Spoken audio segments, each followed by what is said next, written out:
Fake vaccination card for sale. Kini ang gingong modo sa usa ka lalaki nga nadakpan ato sa entrapment operation sa mga operatiba sa Carbon Police Station. Sayra nato ang istorya, pinaagi nining report. Kini ang mga fake vaccine card nga nasakmit sa Carbon Police Station gikan kang Clifford Arcilia, 46 anyos, mulupyo sa barangay Kalubihan, Cebu City. Una nakadawat og taho ang Carbon Police Station sa giingong pag-mao-mao sa suspek sa mga vaccination card. Gumikan nini mipahigayon og entrapment operation ang kapolisan mismo sa printing studio sa suspek. Timing na istorya niya nga to ang nadakpan karon, ning offer siya nga naa dito sa iyahan niya, di lang magsaba sa uban.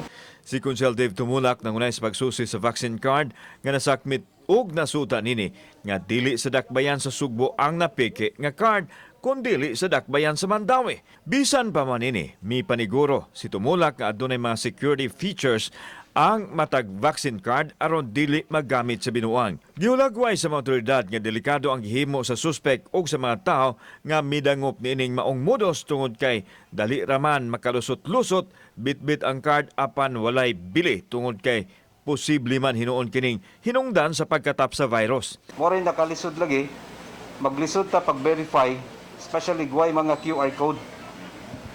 Mo nga nag-awhag ta sa ato ang mga LGU nga butangan gid na nilang ilahang mga vaccination card o mga QR code. Naunta hunungon na nila ang himo og fake nga vaccination card kay for our own good. Gisuwayan sa GMAR TV pagkuha ang habig ni Arcilia kinsa natanggong karon sa detention facility apan nagdumili siya pagluwat og pamahayag. Samtang si Mandaue City Mayor Jonas Cortez nakakwestiyon sa motibo sa pagpiki sa ilang vaccination card kay libre raman unta ang pagpabakuna. Nanawagan na mayor, sisihon ang motibo aron manubag sa balaod ang responsable niini. Di lagi ko kakuha sa logic o nganong naay programa sa gobyerno nga wa libre gid, wa gibayad. No? Wa gibayad, makaayo pa ni nila. Kaysa sila mobayad pa ng mga fake documents unya. And ang labing bukat ani ang katog yung nagbuhat.